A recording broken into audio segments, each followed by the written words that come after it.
Good morning. Happy Saturday to you. Happy New Year.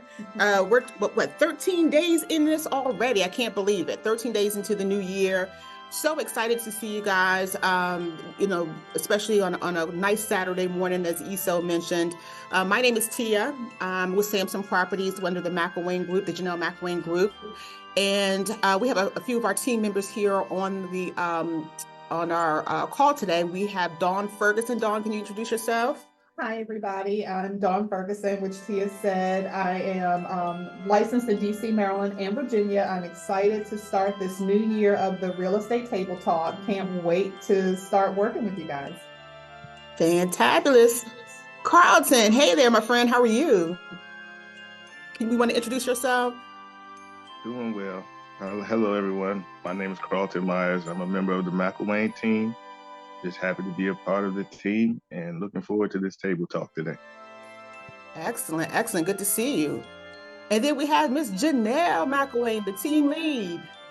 Happy New Year. Glad to see everybody this new year. We're making our goal this year of transitioning lives in 2024. Glad that you're able to join us. I'm the team lead of the McIlwain Group of Samson Properties. And this year we're hoping to just put you on that path to home ownership. Take it away, Tia. Partner with our team, and I'm going to let James introduce himself. Hello. I've been in the business for 35 years and have done and seen just about everything. So hopefully I can give you guys some insight in what's going on with the market and what programs are available for you out there. Fabulous. Thank you. Thank you so much. So welcome. I think it's Carla. I think for Miss Ferguson. Dawn said your name was Carla. Carla Taylor. Okay, Carla. I just want to make sure I was getting it right. That is correct. Okay. Welcome. Thank you. Tracy, welcome. Good to see you. I see Ashley out there. Welcome. Miss Dorothy and Doretha. Thank you all for joining us. Good to see you guys out there as well. And we're just going to go ahead and jump right on in. This year, our theme is really focusing on transitioning into your new living space in 2024. So a lot has happened towards the end of the year, 2023. I think probably a lot of us are kind of glad that's kind of done and over with. But we're looking forward to some great things in 2024, some positive things for our clients or potential buyers and sellers. And so that's why we partnered with James, and we tend to partner with him quite a bit on helping our clients understand their buying power and also what to look forward to in this coming year in 2024. So with that, and ladies and gentlemen, again, feel free to ask questions. If you have a question, make sure that you use the raise hand feature. Let me locate that even on my own system so I can tell you where it is. If you go, I do not see the hand feature. if you go to more at the top, it says more. Okay, so at the top of your screen, you should see a more options. So that's where you're going to have that raise hand feature. So if you don't see it, that's where you're going to locate that. Or you can use the chat feature, whatever you guys are comfortable with. We want to make sure that we take the time to answer your questions. And I'm going to ask my team to hold me accountable so I don't miss that part of it. So with that, James, as we kick this off, what can you share with us as far as what's happening in the mortgage world, if you will, for 2024 that our buyers and or sellers can look forward to?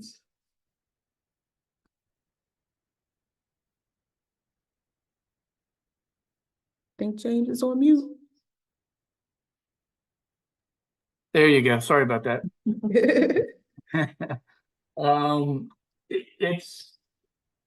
We all have our own opinions, and most of us feel that we will see the rates drop, come down a little bit throughout the year, hopefully see more of a drop, and by the end of the year, beginning of 2025.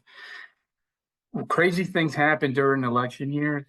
Everybody wants the race to look good before people start voting, and so I could see the Feds possibly coming in and maybe even dropping rates a little bit to help stimulate the rates dropping a little more. I think in our market area, the big thing is going to be probably it'll be similar to what it was last year in the sense that, we have the inventory issue going on, which hopefully will help correct itself as we get closer to summertime.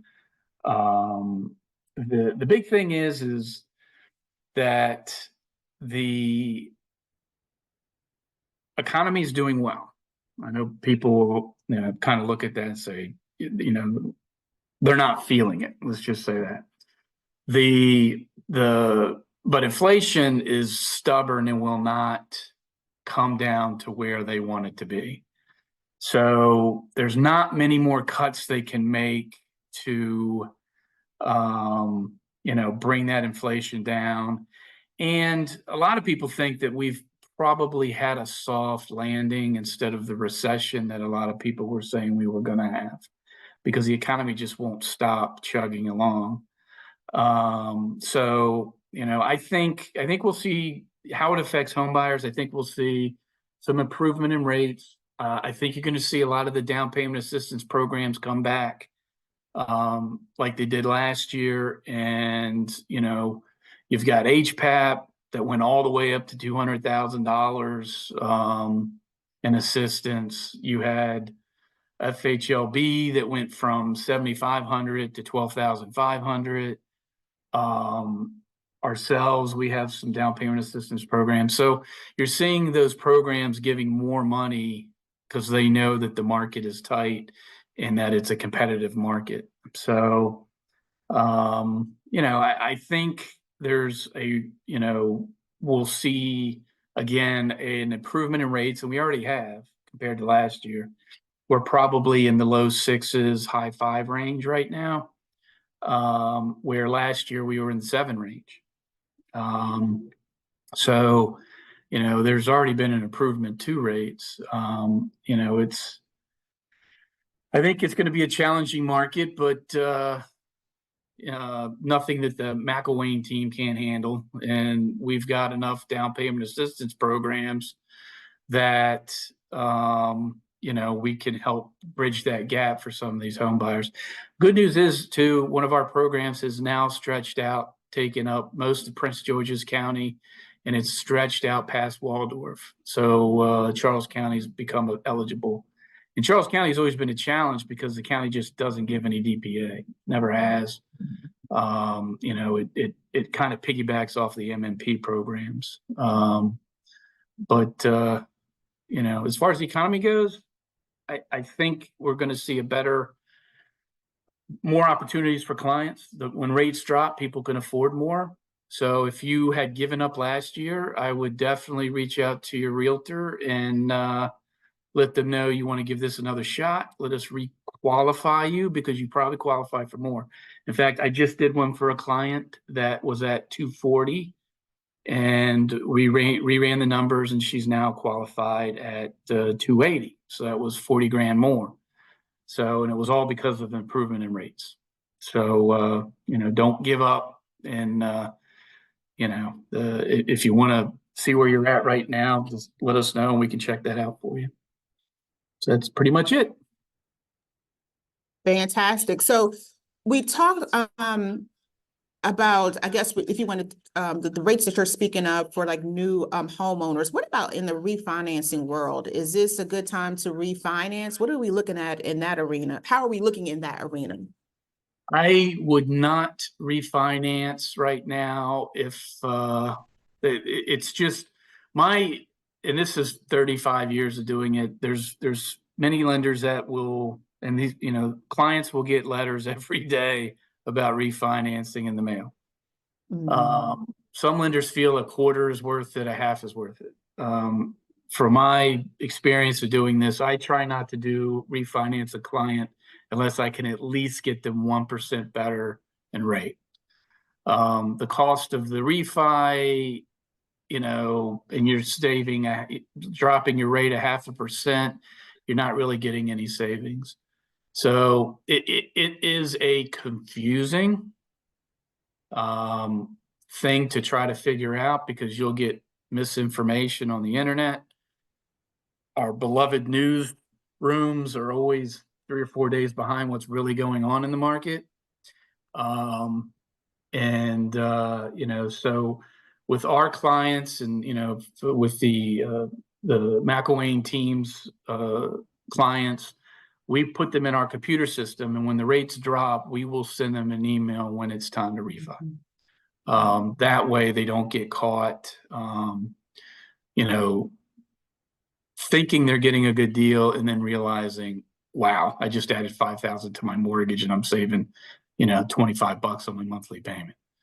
So, we'll let the clients know when it hits that time. And I think that'll be in early 2005.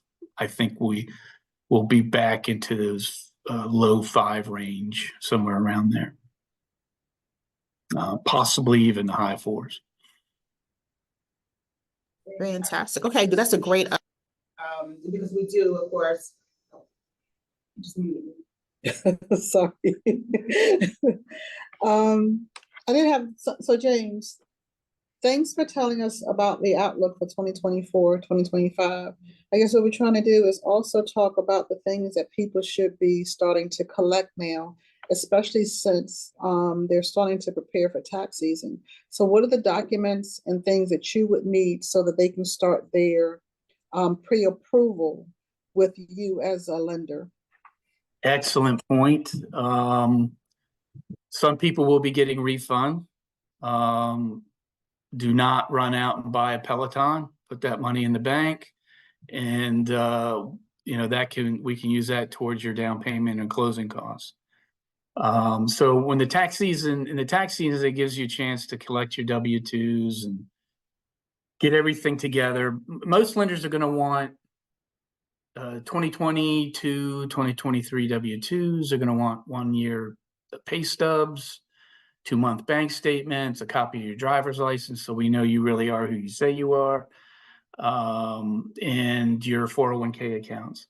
Just remember, the lender's not asking for that stuff because they want to use all your money up. The more reserves you have, the better it is, and easier it is for you to get your loan through. The other thing too is which a lot of people don't take into consideration. If you're self-employed, this is your chance to do your tax returns the correct way so that you can buy a house. Every CPA on the planet wants to get your taxes down to 0. And they'll work it this way and that way to try to get it there. Well, when you come to us and I've had people come to me and they grossed $200,000 and they netted $14K. And they're like, I'm ready to buy a house. And I look at their tax returns. I was like, no, you only made $14K. He's like, no, I made 200. I'm like, that's your gross. I said, I can only use your net, and your net is 14,000. So this is the time where when I've had self-employed clients, I will instruct them to go to their CPA, get your tax returns done. Before that CPA hits the send button, you send me a copy of the tax returns. I'll review it and I'll tell you what you need to do to improve your situation to purchase a house. There are ways of doing depreciation. You can add back in business miles. There's things that the CPA can do to improve your situation that still gives you some write-offs, but they don't know about. So that would be my suggestion. And the good news is that Fannie Mae has now followed suit with Freddie Mac. They will take 1 year tax returns. If you've been self-employed for over 5 years, they'll just do 1 year tax return. So, it doesn't matter you wrote off $100,000 last year. If we do it right now, then we can use that income to qualify. And again, that was a great piece of information. One additional thing,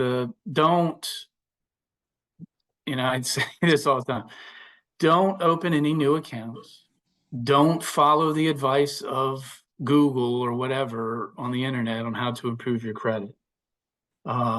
I guarantee you it's going to blow up in your face, and it's, you're thinking you're doing the right thing, and these people are giving you the wrong information. My biggest challenge is when I'm fixing someone's credit is the internet and family. Friends and family always have the right answer. And we'll try to tell them this is what you need to do, that's what you need to do. And starting out the new year, go ahead and get your credit pulled. We can do a soft credit pull, which doesn't hit your credit score. So, but it does give us 2 of the 3 scores, and it does allow us to do rescores. So it does allow us to get the credit straight. So there's nothing wrong with, people say, well, I got my credit report, a free report from Experian. The free report from Experian score is not the same score I'm going to get. A mortgage credit report score is always going to be lower than what you see on Credit Karma or the systems that your credit card company provide.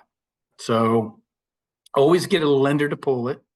If you don't want it to hit, we can do a soft pull, and then we can exactly tell you what you need to do to improve it. So, and the other thing is, do not co-sign for anyone or open up any accounts. I know we'll have family come to us sometimes and say, hey, can you help me out purchasing this car?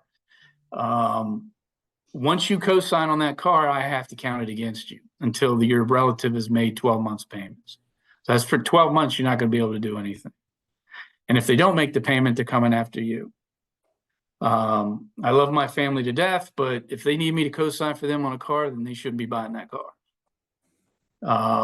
So just keep that in mind. There's little traps that can get you in trouble. That's it. Okay, so James, what are the typical closing costs associated with, or fees associated with purchasing, and then how can someone reduce those? Really, the closing costs are going to vary from county to county, title company to title company.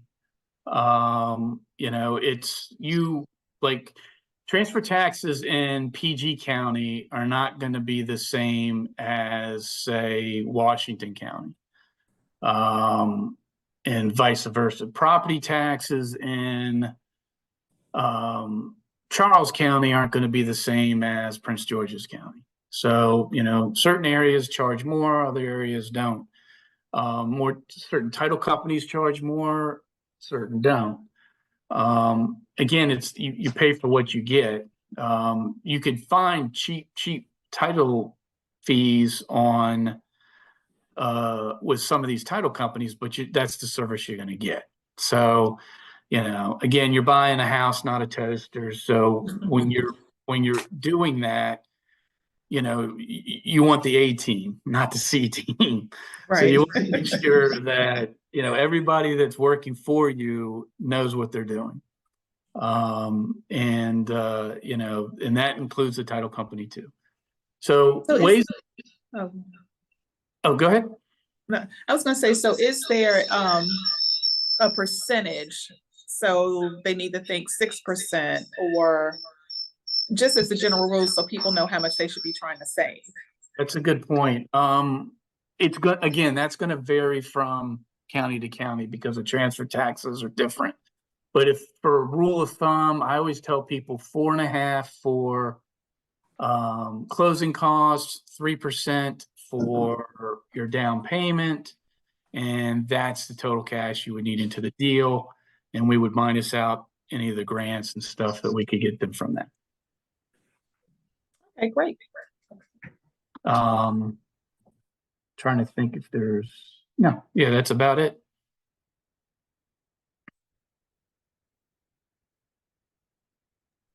Okay, so we talked about some of the things that people need to start collecting in order to start their pre-approval process. Of course, with tax season, sometimes what happens is we don't take out enough taxes, and of course we owe taxes. And for the most part, it doesn't mean that you can't purchase a house if you owe taxes. But can you explain what they'll need to do in order to make it so that they would be able to qualify owing taxes and purchasing a home? Like, how long do they have to be on a payment plan, and things of that nature? All right. The there's two different types. There's the taxes that you owe, say for 2022. That is not considered a tax lien. You know it, the IRS knows what you owe. There's no way you could have paid it off by now because it just happened. So the way that the agencies look at that is you only have to make one payment. So they want to see an IRS agreement between the borrower and them, a payment plan basically, and they want to see the that you've made the first payment. So that's all that's required. Then there's the tax liens. So tax liens are probably taxes that you owe for 2018, 2020, somewhere past 2022. They should have been paid by now. They're not, so they're liens. So on those particular situations, Fannie Mae, Freddie Mac is still 1 month, and they want an agreement with the IRS. FHA is going to want an agreement with the IRS, but they're going to want 3 months worth of payments. And you can't just send in 3 payments at the same time. It truly has to be 3 months if you've been making payments. So that's how they look at the IRS tax liens and taxes you might owe for 2022. So while we're looking at what you owe, what about student loans? Do they prevent me from buying a house? They do not, and they're very confusing. Some are doing income-based payments still. Others are not. If it's a private student loan company, they are not going to give you an income-based payment. So everyone should be making payments by now on their student loans. There will be some that aren't, that are still zero. And they're still determining, if they can do an income-based payment. The way it works is FHA, you have to use 0.5% of the balance as the monthly payment. And the same for Freddie Mac. Freddie Mac is 0.5% of the balance. Now, Fannie Mae is a little different. They say 1%, but if you have an income-based payment with the student loan company, they'll let us use that amount. So it's going to vary from agency to agency, but no, owning a student loan is not going to prevent you from buying a house. But you have to be making payments. Yes. No, you do not. You do not. If you're not making payments, then on the FHA and Freddie Mac, we use 0.5%.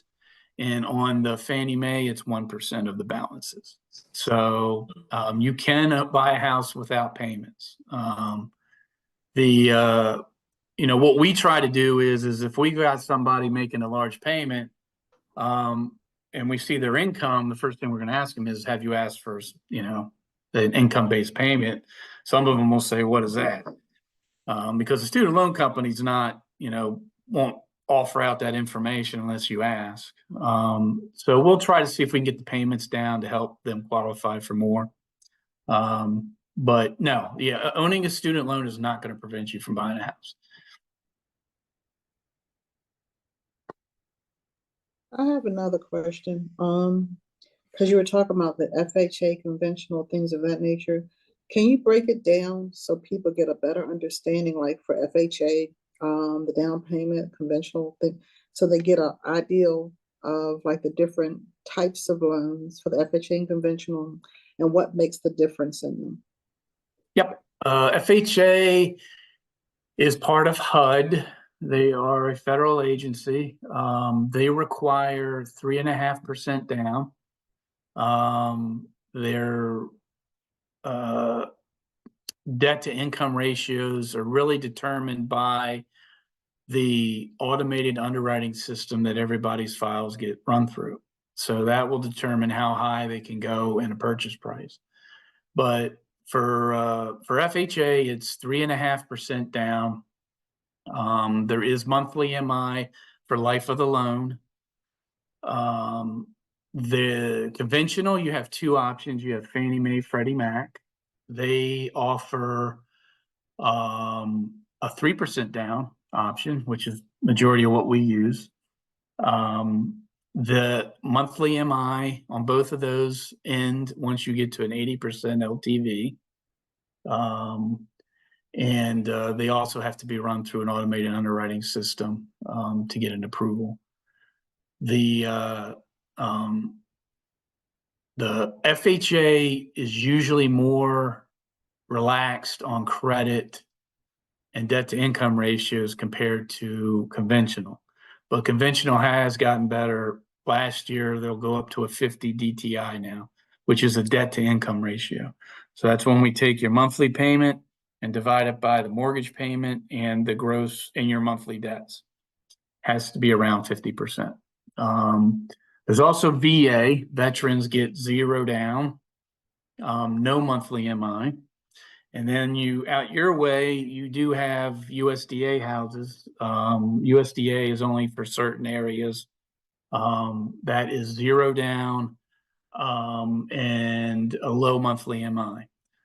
But it's got to be a perfect loan to get it through their underwriting system. So those are the differences between all the programs for the down payment. FHA 3.5, conventional 3, VA, USDA 0. So what's considered the perfect loan? For USDA, it is credit score above 680 and really low DTIs.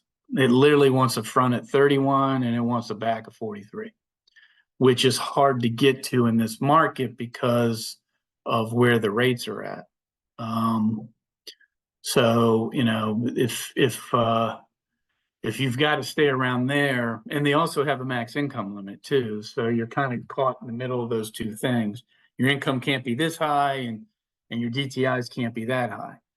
So, you know, it kind of puts you in a box. So, but, yeah, that would be the difference between those.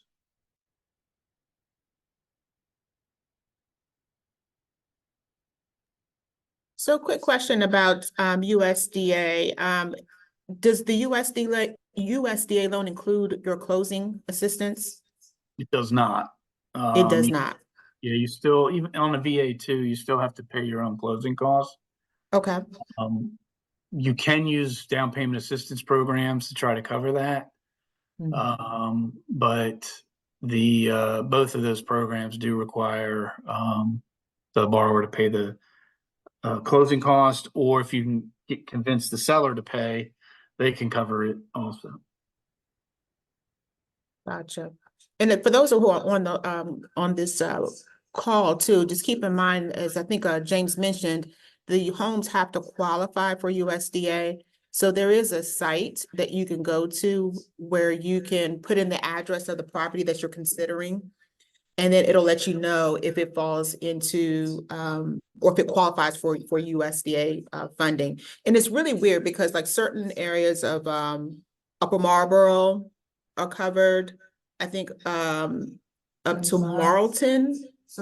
Certain sizes, yeah, certain sides of Upper Marlboro, Bryan's Road, Indian Head, I think. Bryan's Road, Maryland, and Indian Head. I think those are also USDA. Certain areas in White Plains, La Plata. So you really have to put the address, and maybe that's what we'll do is we'll send that site to you all. I'm gonna put it in the chat. Okay, so great. So Janelle's gonna put it in the chat so that if you're interested in looking at properties that might qualify for that loan, you can go to this site and it'll actually tell you.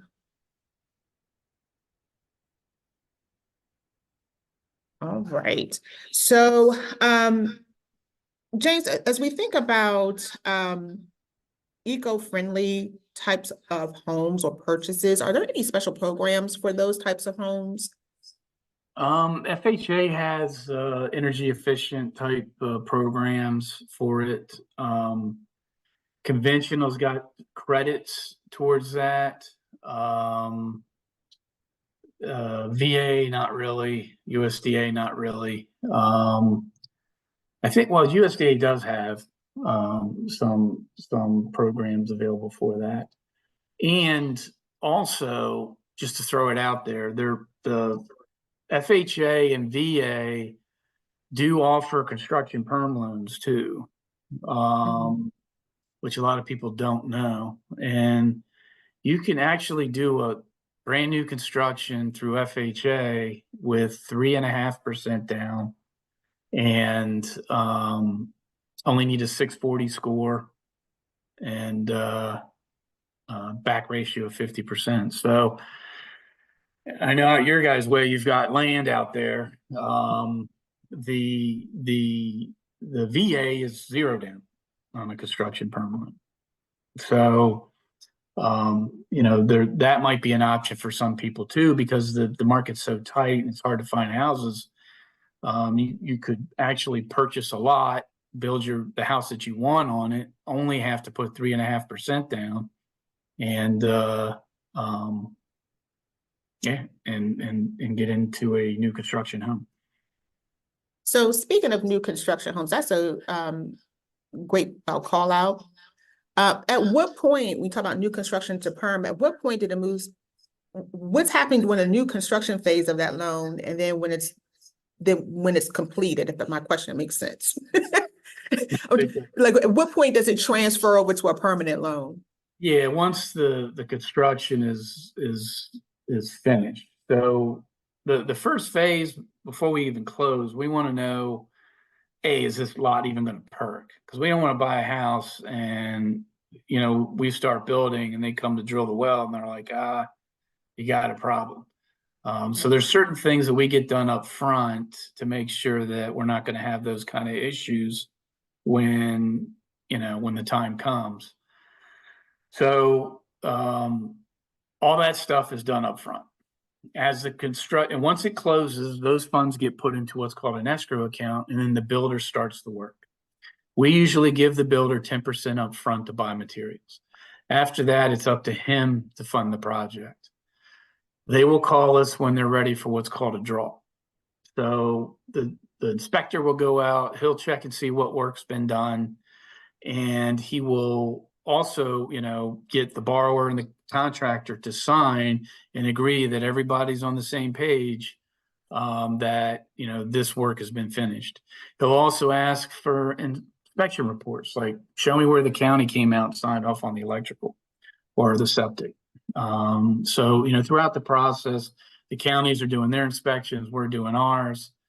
Once all the work is finished, then that loan is put into what's called a permanent loan. So it's going from a construction loan to a permanent loan. Construction periods are usually 12 months.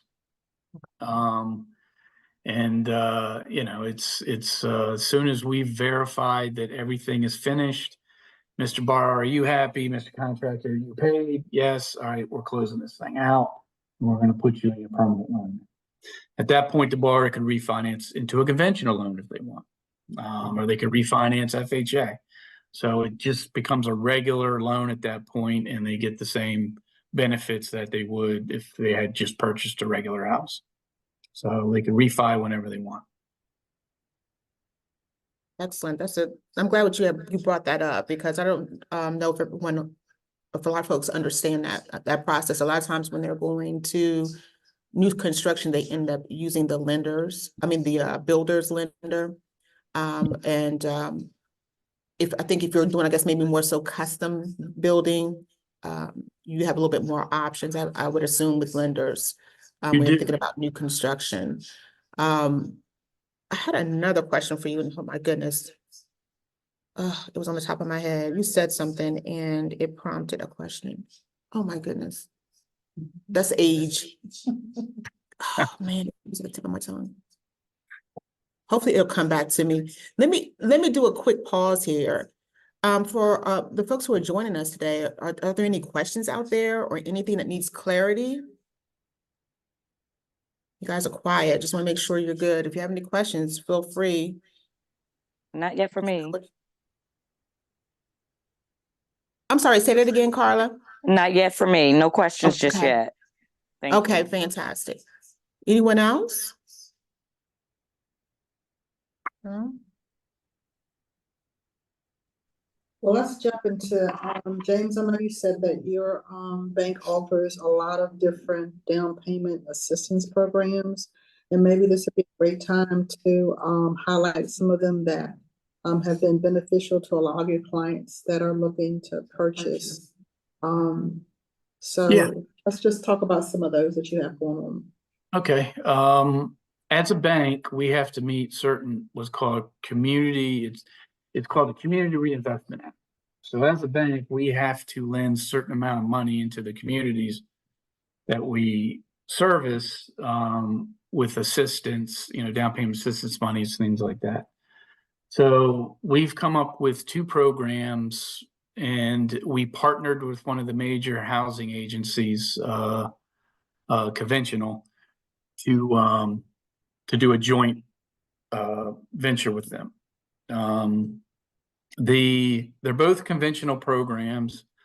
The one is called the Ameris grant. The Ameris grant. That one is pretty much anywhere. So you can do them out to Washington County. You can do it out to St. Mary's, Eastern Shore, over the bridge.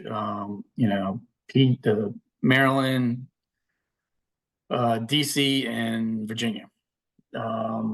That program, the way it works is you can get up to $12,500. Only one borrower has to be a first-time home buyer. So I've done loans where the wife was a first-time home buyer. Let's say the husband actually owned a house. He was on the loan, and we did it with this program because she was a first-time home buyer, which is pretty big deal because most of these DPA programs, everybody has to be a first-time home buyer. Again, we go up to $12,500. That money's forgiven after 5 years. So it goes down 20% each year. At the end of the 5th year, it's completely forgiven. We remove the deed and you move on. The income limit for our market area is around $120,000 a year is the max income limit. If you go up towards Anne Arundel County or Baltimore, it's going to be $97K. Also, another key feature of this program is it only counts the income of the person on the loan. All the other DPAs, even if you're not going to be on the loan, but you're going to live in the house, they count everybody's income, regardless of who's on the loan. Our program only counts the income of the one individual. So there's cases where I've had 2 borrowers together, they made over 120. I just take the wife off, leave the husband on, and we're able to do the program. So you do have to take an online first-time home buyer class. It's pretty fast. Doesn't take a long time to do. That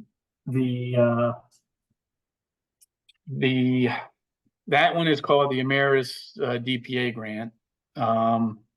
You have to have just $500 into the deal. That's the max. The other one, and that program can be used with Fannie Mae or Freddie Mac conventional. The other one we have just came out to your guys' area. It's called the Ameris HEE. That one is pretty much all of it. The unique thing about that one is it's based on where you currently live, not where you're buying. So it's all of Prince George's County except a little spot of Greenbelt and Andrews Air Force Base, and it stretches out past Waldorf, and all that bottom part of Charles County.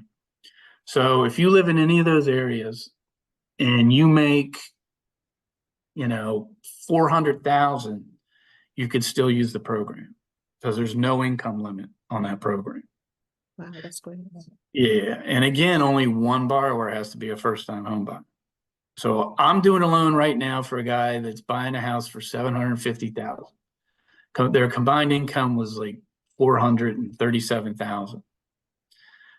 They're putting 20% down of their own funds. They still get the money. $5,000 of that $12,000 is forgiven at closing. The other $7,500 is forgiven after 5 years. And we give them $500 credit towards the appraisal at closing. And we give them another $500 credit towards their home warranty at closing. And again, it doesn't matter where they're buying. Like I had a client in Baltimore that qualified, and they bought a house in South Carolina because he was relocating, and he used our program. So it's just based on where you live. And it's the nice thing about that one is there's no income. You can, and I don't know of any other down payment assistance program that will allow one of the borrowers to own a house and get the DPA funds. So that particular program, HEE, also has to go through DU, which is Fannie Mae. That's their automated underwriting system. And the system is tweaked to allow a little more challenging credit, that type of thing. So I've gotten loans through there that I wouldn't have gotten through the regular system to go through. Gotcha. So I see Doretha has a question. I just want to make sure we don't she doesn't forget her question like me. So Doretha, you want to ask your question? I see your hand is raised. Yes, good morning, everyone. So Good morning. my question is, how long does it actually take to become a homeowner using the FHA loan or the conventional loan? The close times are the same. On average, we're closing our loans in 20 days. That's even with the DPA.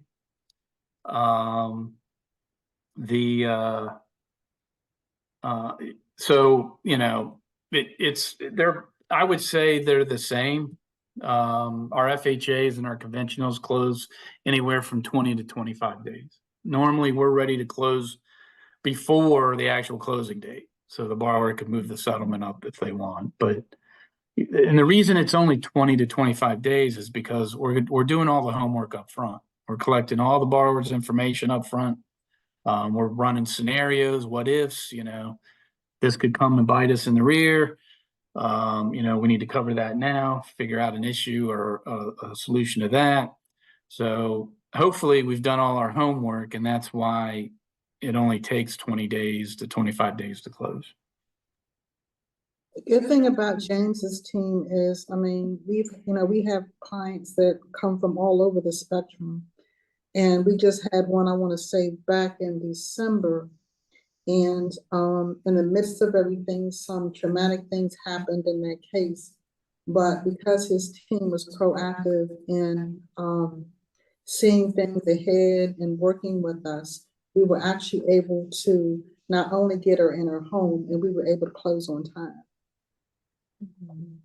Yeah, I second that, Janelle. I mean, I've been in that same scenario. Midstream, client was financed with a different lender, unfortunately couldn't qualify, called James. This is the scenario. Had my client send everything over to James, and we actually closed on time based on the original date, which was amazing. So I think James had, honestly, him and his team had about 2 weeks to kind of get it together and get this get my client approved, and it was truly amazing. That case was truly a miracle. He got us to closing within 2 weeks, and it was on the same time frame of what the original close date was. So James's team has some fantastic programs. It's just understanding what's out there. This is why we do these types of things and bring on our experts to talk us through that and help us understand what's out there, what resources and tools are available. So that's why I so appreciate that you guys are here this morning, gaining a better understanding of what's out there for you. Yeah, I'd like to just say one additional thing, and again, doing this for 35 years, the deals you guys just talked about, I've worked with realtors that just ghost me once things go south and we're trying to figure out how to structure a deal. And I can tell you now that the McIlwain team is the first person to call me, when there's an issue and how can we fix this? They're very proactive. Unfortunately, the mortgage business, the realtor business has their used car salesmen. And, you know, there's people out there that are just strictly in it for the money, and that's not what you're going to get with them. You know, that I don't know if that deal would have closed if Janell and the McIlwain team wasn't the realtor. I honestly think it would have ended up falling apart. So, you know, it's important that you have all sides of, you know, when you're buying a house, the realtor is just as important as the loan officer.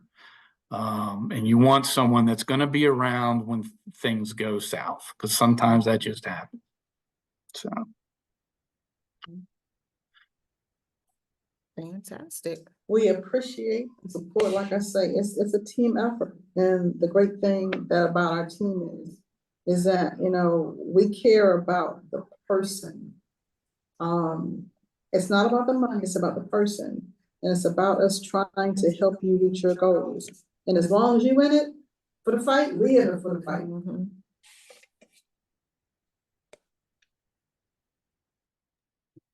All right. Any other questions out there? Because we kind of start to wind down. Okay. Just wanted to double check with folks.